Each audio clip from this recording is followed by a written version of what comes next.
Bueno, seguimos con este problema.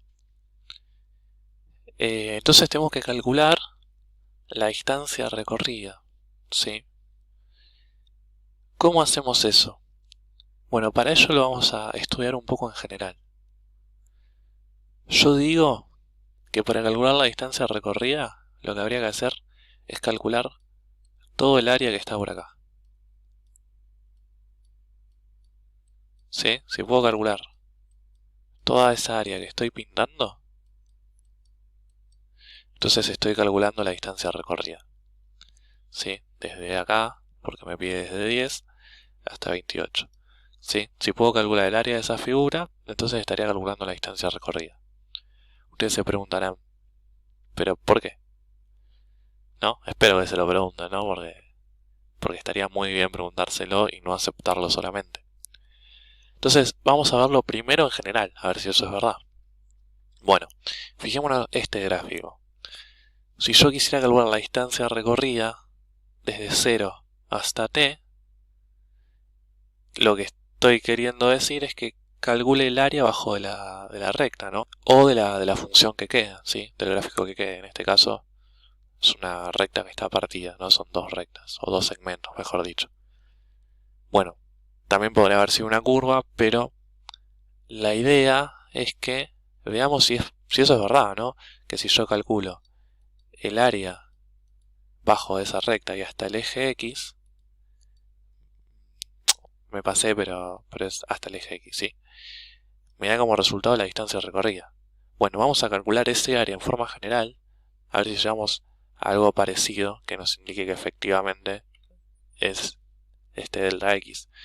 Bueno, primero, en primer lugar, ¿cómo calculo el área de este rectángulo? Bueno, el área del rectángulo es base por altura, ¿sí? Y bueno, ¿qué es la base? Bueno, la base es el tiempo.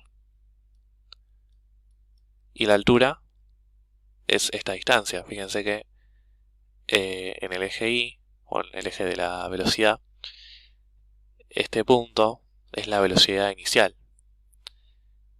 Que en este caso, por ejemplo, si yo quiero calcular la altura de este rectángulo hasta acá, si quieren, la velocidad, no hace falta que sea la velocidad inicial, no, pero algo en el gráfico que me indique hasta dónde, cuál sería la altura. En este caso es 1 la altura, ¿sí? En este caso, la altura es la velocidad inicial, que obviamente sería un número, pero como lo estoy trabajando en general, por ahora la altura sería velocidad inicial. Ese es el área del rectángulo. Ahora, ¿cómo calculo el área de este triángulo? Calcular el área del triángulo es un poco más complicado. ¿Por qué? Bueno, el área de un triángulo se calcula como base por altura, todo dividido 2. ¿Sí? Entonces habría que ver cuál es la base, cuál es la altura, después dividimos por 2 y ya. La base sigue siendo esta. Y esta distancia es la misma que de 0 hasta t. Es decir, esta distancia es tiempo. Esa es la base. Ahí no habría problema. Pero ¿qué pasa con la altura?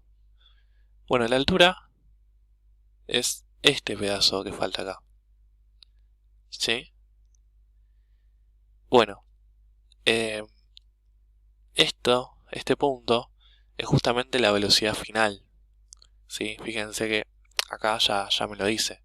Esto es la velocidad final.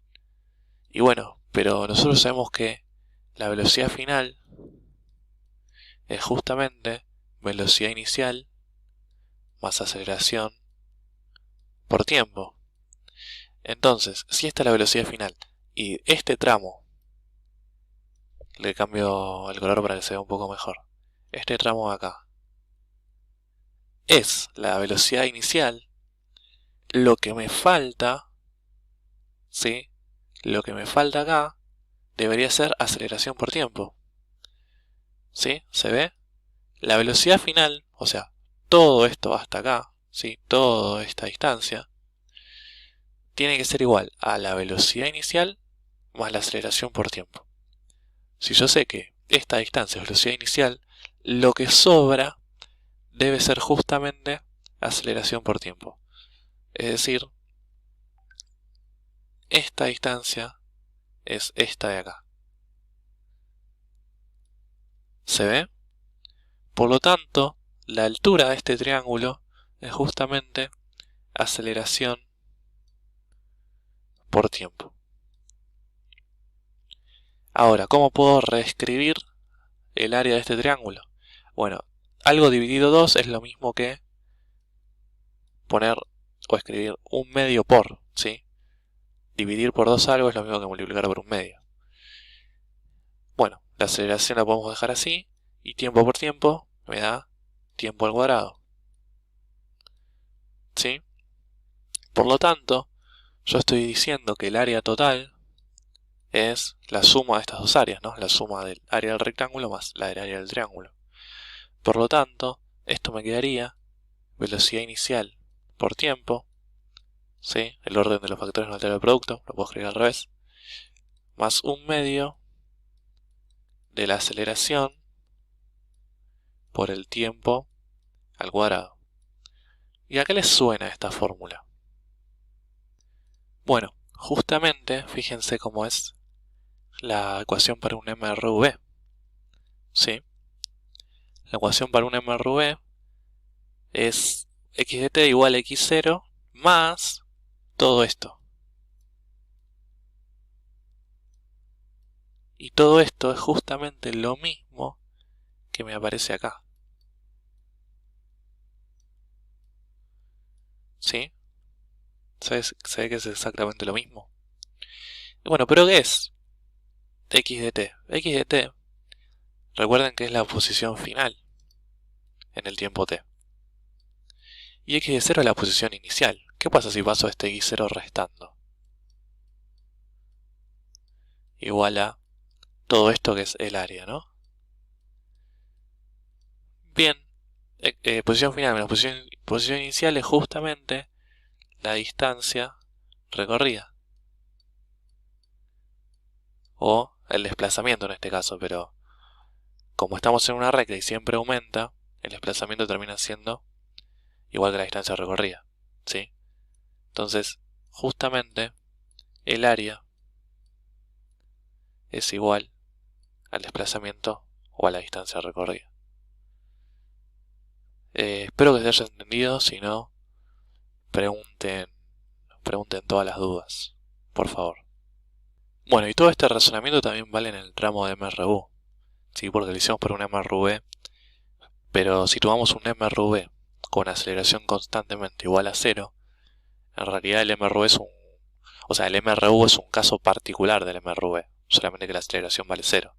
Por lo tanto, para el MRU también debe valer eso que el área bajo la función sea la distancia recorrida. Un problema sucedería si tengo parte del gráfico por debajo del eje de las X, ¿no? O del eje de abscisas, que es el tiempo en este caso. Sí, imagínense que tengo un gráfico de este estilo. Entonces, por ejemplo, un tramo puede ser este y otro tramo puede ser este. ¿Qué pasa en estos casos? Bueno, si me pide la distancia recorrida, entonces primero va a recorrer este tramo, ¿no? Después va a recorrer este. Y después fíjense que la velocidad empieza a ser negativa, por lo tanto va a empezar a retroceder. Pero si yo estoy hablando de la distancia recorrida, sigue recorriendo distancia. Entonces también le tengo que sumar este área. ¿Sí? En cambio, si me pide el desplazamiento, como la posición disminuye, el área que queda por debajo del eje de las abscisas la tengo que restar. Entonces, si me pide la distancia recorrida, sumo las tres áreas. Y si me pide el desplazamiento, todas las áreas que están por encima del eje de abscisas las tengo que sumar, y todas las áreas que están por debajo del eje de abscisas las tengo que restar. Bueno, pero no tiene ningún problema así por ahora, así que no se preocupen. Bueno, lo único que queda es resolver esto, ¿no? ¿Qué desplazamiento realizó entre los instantes 10 y 28? Bueno, tengo que empezar a calcular áreas, ¿sí? Y bueno, acá la puedo separar en el área de este rectángulo, desde acá hasta acá, más el área de este triangulito, ¿sí? Entonces, el área del rectángulo es base por altura. La base es, bueno, de 28 hasta 10, perdón, de 10 a 28 tengo 18 unidades, ¿no? Y como estoy hablando de segundos, serían 18 segundos. Entonces es 18 segundos por la altura de este rectangulito, que es esta. ¿Sí? Fíjense, estoy tomando este rectángulo. La altura es de 1. ¿De un qué? Bueno, de 1 metro por segundo. Entonces el área del rectángulo sería 18 segundos por 1 metro por segundo. Eso me da el área, creo que dije altura del rectángulo. No, el área del rectángulo es la multiplicación entre estas dos cosas. El segundo se va con segundo y me queda 18 metros. Y el área del triángulo es la base, que en este caso es de 10 hasta 18, serían 8 segundos, por la altura, esto es un segundo, no es un 5. La altura, que sería esta, es de 1 hasta 6 metros por segundo. Entre 1 y 6 tengo 5, ¿sí? Esta distancia acá hasta acá es de 5 metros por segundo. Todo dividido 2, ¿sí? El segundo se puede ir con el segundo. Y tengo 8 por 5, 40, dividido 2, 20 metros. Entre estas dos áreas saco el área total que me da el desplazamiento, ¿sí? Y ese desplazamiento es la suma de las dos áreas, por lo tanto, lo que se desplazó este móvil o este ciclista fue 38 metros.